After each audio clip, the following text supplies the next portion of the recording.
Hello and welcome everyone to Six Sigma Years. I am Mohit Bansal. Today we are going to discuss Polity Mains previous year question of 2025.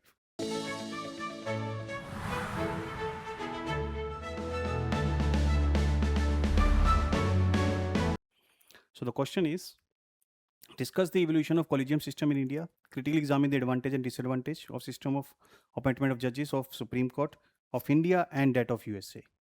Right? Of USA also it has been asked. So it's a very lengthy question.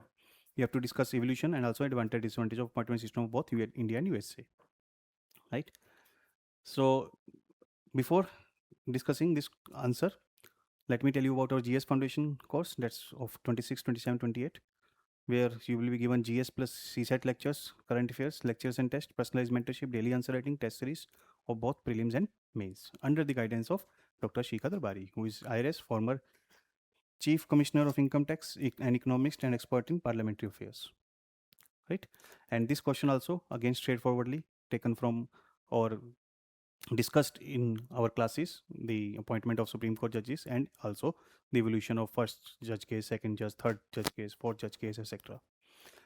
The appointment of judge of Supreme Court again was in news because Donald Trump was politicizing the appointment of Supreme Court judges, where he wanted to make sure that the Supreme Court judges of USA has majority of judges who have political affiliation with Republican Party or have ideology similar to that of Republican Party. Right? So this part has been taken from current affairs. Clear? So how you will address this answer? So in introduction, it's best to prescribe the procedure of appointment of judges of India and also of USA. In India, you can mention that senior most judges of Supreme Court under Collegium System appoint judges, and in USA, President appoint the Supreme Court judges subject to the approval of Senate. So majority vote in Senate need to be required for approval of appointment of judges by President, right? So if you know this much information, then you will able to analyze the advantage disadvantage of US Supreme Court judges appointment procedure, right? If you don't know this, then this part you need to skip, right?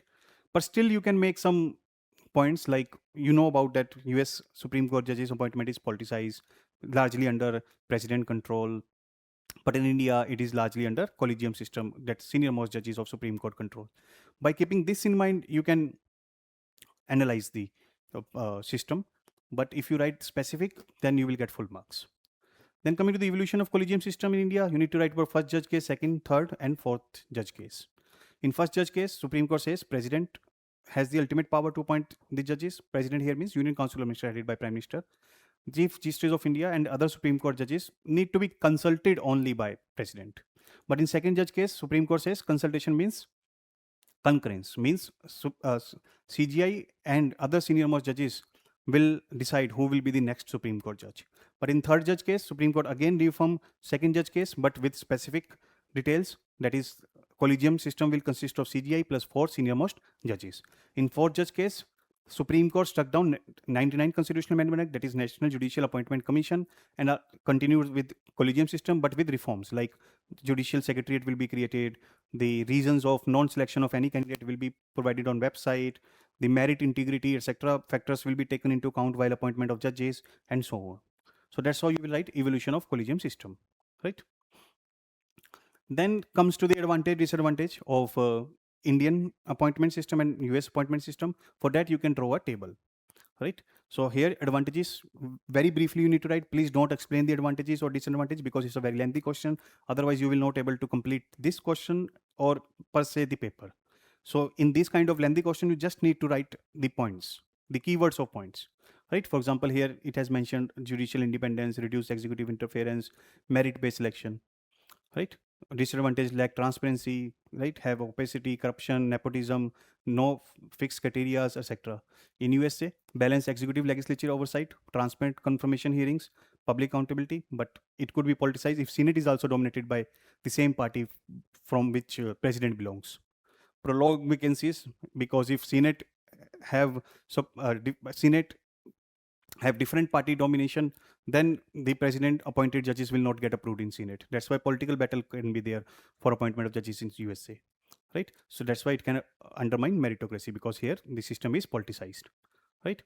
Then you can mention examples of India where many judges have been rejected by Supreme Court despite the fact they deserve to be there. For example, a judge has been rejected because of his homosexuality, right? Or in America, many cases are there where judges have been rejected because of their political affiliation. For example, Brett Kavanaugh find difficult to get into Supreme Court, right, because of his political affiliation. So, in conclusion, do not write that US system should be followed. Every system has its own merits and demerits, which you actually write in your answer. So, in conclusion, you can say that both system has its own merits and demerits. We need to make sure that we take best of both and leave out worst of both, right? So, for that purpose, you can talk about that president, in consultation with Supreme Court, judges should be appointed, right? So, both executive and judiciary should be equally involved in appointment process.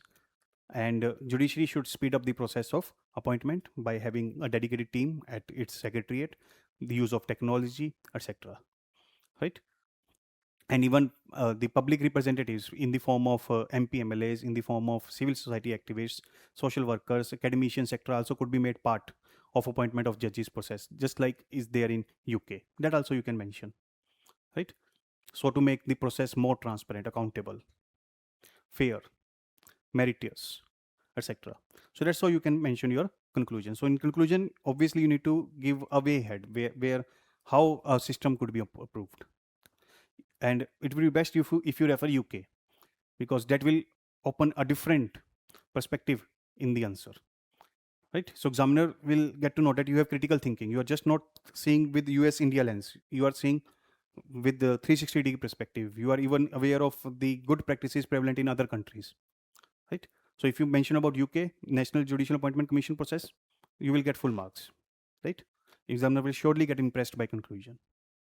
So that's how you can answer this question.